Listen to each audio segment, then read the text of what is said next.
வணக்கம். Take away from தலைவன் தலைவி. ஆகாச வீரன் பேரரசிக்கிட்டேருந்து நம்ம கற்றுக்கிறதுக்கு என்ன இருக்குது? கிட்டத்தட்ட எல்லாருமே இப்போ படம் பார்த்துருப்பீங்கன்னு நினைக்கிறேன். பார்க்கலனா பார்த்துட்டு வந்து பாருங்கள்.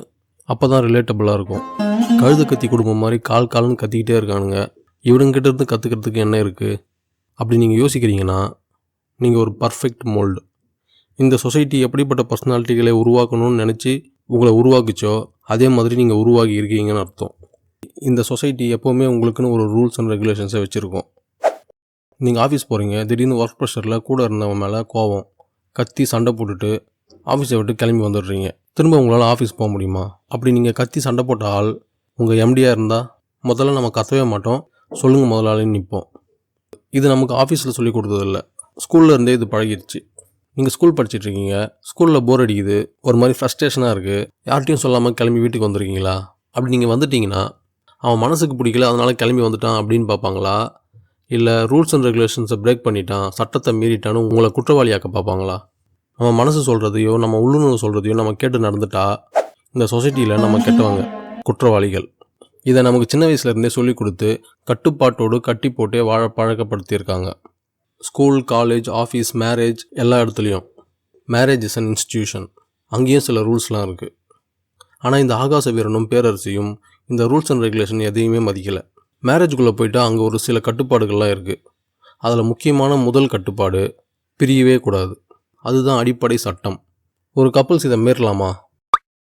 முதல்ல இந்த ரூலை தான் மீறுறாங்க. இதுக்கு பின்னாடி இருக்கிற சுதந்திர உணர்வை நம்மளால் ஃபீல் பண்ணக்கூட முடியல. ஏன்னா பல டிகேட்ஸாக கட்டுப்பாடுகளோடு வாழ்ந்து நம்ம ஜீன்லேயே அந்த சுதந்திரம் இல்லாமல் போயிடுச்சு. அதனால தான் ஆகாச வீரனும் பேரரசியும் சண்டை போட்டுக்கும் போது எதுக்கு சும்மா சண்டை போட்டுட்ருக்காங்கன்னு தோணுது. ஏன்னா நாம் தான் தேவையான விஷயத்துக்கு கூட சண்டை போட மாட்டோமே. டீசெண்டாக ப்ரெஷர் குக்கருக்குள்ளே வாழறதுக்காக பழக்கப்பட்டு இருக்கிறோம் இல்லையா?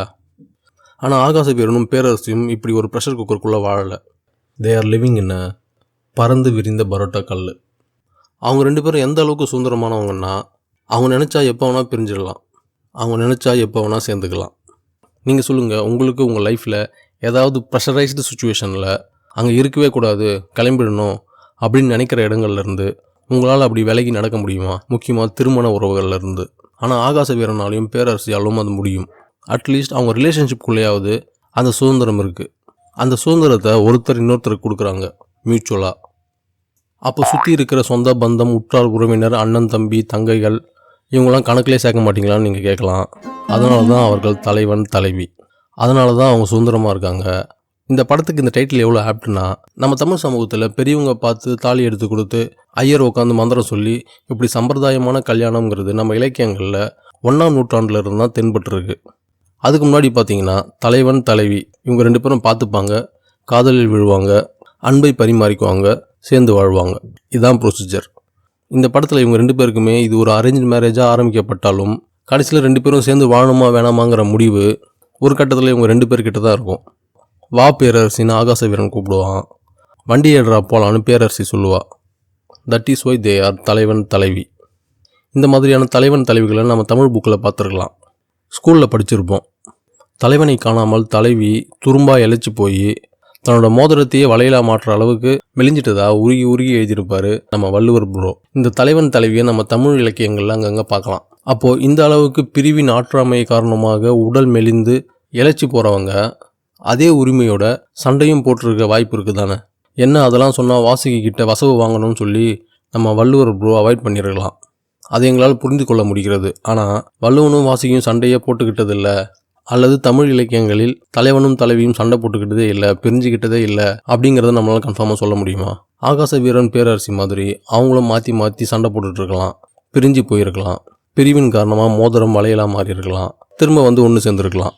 சங்க காலம் மாதிரி தலைவன் தலைவி பிரிஞ்சதுக்கப்புறம் பிரிவின் காரணமாக ரெண்டு பேரும் இழைச்சி போக வாய்ப்பு கிடையாது.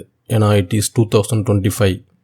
இங்கே நமக்கு தெரிஞ்சதெல்லாம் டிப்ரெஸ்டு டே ஸ்லீப்பிங் இல்லைனா ஸ்ட்ரெஸ்டு ஓவர் ஈட்டிங், இது ரெண்டுத்தையுமே கடந்து வராங்க நம்ம ஆகாச வீரனும் பேரரசியும்.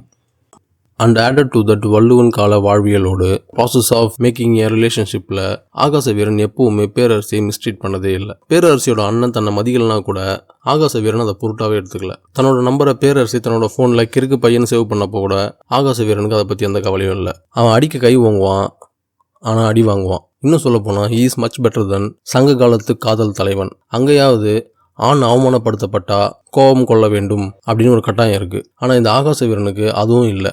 அடிக்க கை ஓங்குவான், அடி வாங்குவான். இப்படி ஒரு பொண்டாட்டிக்கிட்ட அடி வாங்குற ஆகாச வீரனுங்கிற கேரக்டர் காமிச்சா நம்ம டிஃபன் பாக்ஸ் ஜீன்ஸ் கொண்ட ஜென்ரேஷன்ஸ் பொண்டாட்டிக்கிட்ட அடி வாங்குற அப்படின்னு அந்த கேரக்டரை ரொம்ப கேஷுவலாக அவமானப்படுத்திடுவாங்க. அதுக்காகவே ஒரு ரவுடி பேக் ஸ்டோரியை வச்சு ஒரு ஃபைட்டை வச்சு இந்த தலைவன் தலைவிக்கிட்ட மட்டும்தான் அறம் வாங்குவான், எல்லாக்கிட்டையும் அப்படி இல்லைன்னு காட்டியிருப்பாங்க.